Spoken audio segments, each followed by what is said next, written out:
Hi, I'm Ben Clegg, and in this video I'll be presenting our work on the influence of test suite properties on automated grading of programming exercises. Identifying the factors that impact automated grading is important, since different grading configurations can produce drastically different grades for the same solutions. For example, it's possible that some learning objectives may have a higher representation in an automated grader than others do. In this paper, we focus on test suites and the properties that influence how they generate grades. In this example, we have a faulty function that should return the absolute value of a number, but returns the real value instead. The test suites shown in B and C only execute one of the two possible branches each. They don't cover all of the code. The suite shown in D does, on the other hand, covering each branch once. Suites E and F also cover all of the code, but not evenly. The else branch has been recovered, but the if branch hasn't, in both of these examples. Unbalanced test suites may result in unfair grades by detecting some mistakes more than others.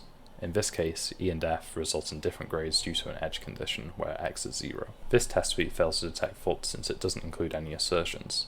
The suite never checks the value that's returned by the method. However, the code is still covered since it's executed. It's therefore possible that coverage alone may not be sufficient to ensure fault detection. Issues like this can cause unfairness.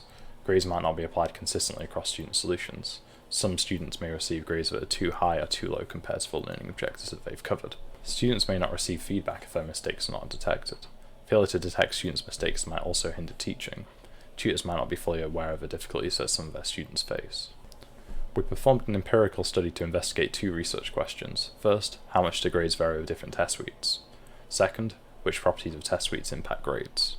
We used our observations from these research questions to provide tutors with free suggestions for automated grading to improve fairness and consistency. In our experiments, we generated test suites by combining unit tests together. For a first research question, we took each test suite and calculated a grade for every faulty solution program with a proportion of tests that pass. For the second research question, we also observed properties of generated test suites. We then performed a linear regression analysis to determine their relative importance with respect to grades. In our experiments, we used 9 Java classes from the studies of Code Defenders, which is a mutation testing game to teach and crowdsource software testing. Each class has a large set of manually written test cases, which is beneficial since it allows us to generate a wide range of test suites. Each class also includes a correct model solution, which all of the tests pass on. We also required a large number of faulty programs to simulate students' faulty solutions. We use artificial mutants for this purpose, which are faulty variants of a correct program generated by applying rules called mutation operators to it. We use several mutation operators to generate our mutants. Predominantly we use operators from the mutation tool called Major. We also use some operators from our own set which we proposed in our previous work, which we presented at ICSE 2019. The operators which we used are covered in more detail in our paper. In our other work to appear at ICSE 2021, we have shown that artificial mutants are suitable to simulate students' mistakes. For each subject, we generated 1,000 unique test suites by randomly selecting tests. We split this generation across various test suite sizes with 10, 20, 40, 60, 80, and 100 tests. Because we used random sampling, we repeated this 30 times for each subject. Our results for the first research question show that across all test suites and all mutants, the mean grade is around 96.5%. Each mutant therefore loses around 3.5% of a grade, likely because mutants only contain one single fault, and some of them might not even be detected by some test suites. The mean standard deviation of grades generated by different test suites for each mutant is almost 3%.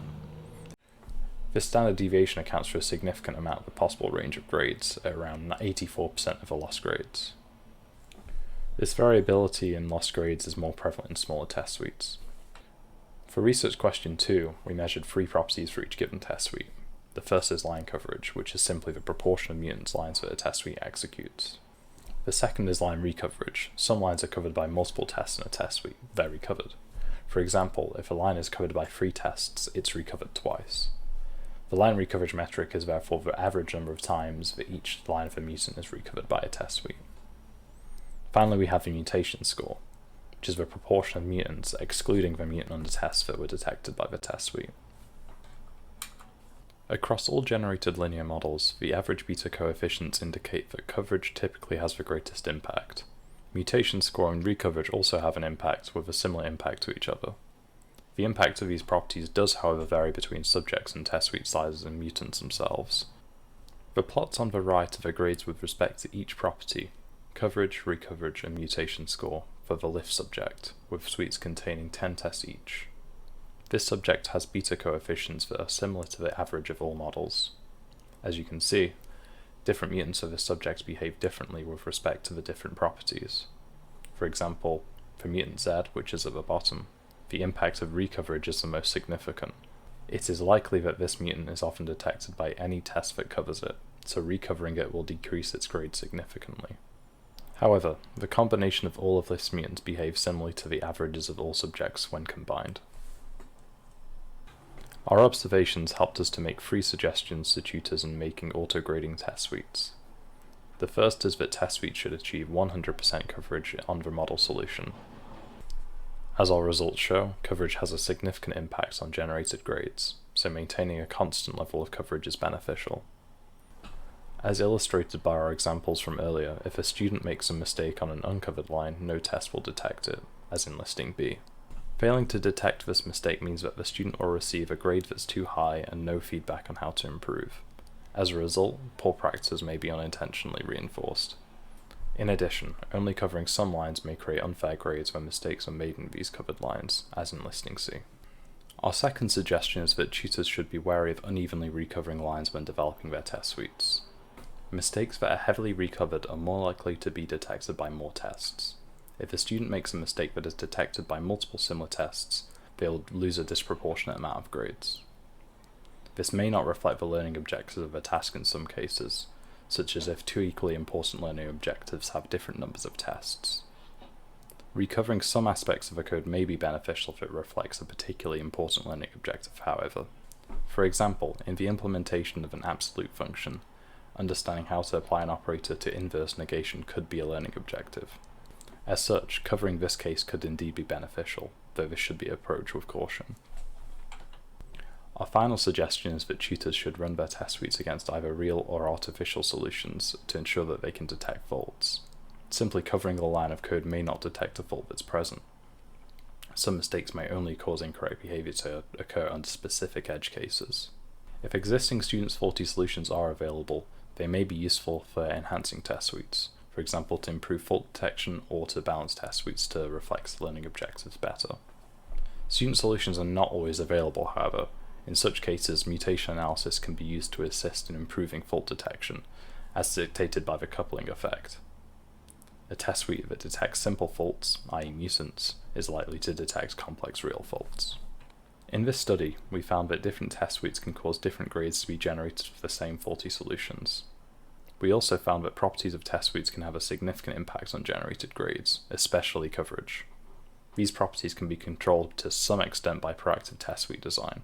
For example, tutors should aim to achieve 100% coverage, they should avoid unnecessarily recovering code, and they can check their test suites with student solutions or artificial faults. In our future work, we will repeat these experiments, using student solutions, which may better indicate the real impact that different test suites have on grades. We will also investigate the use of higher order mutants for this purpose. These are multiple mutants combined together to produce a single faulty solution. This may better reflect the student solutions which contain multiple faults. We will also use additional test suite properties, such as diagnosability metrics, which are used in the field of fault localization.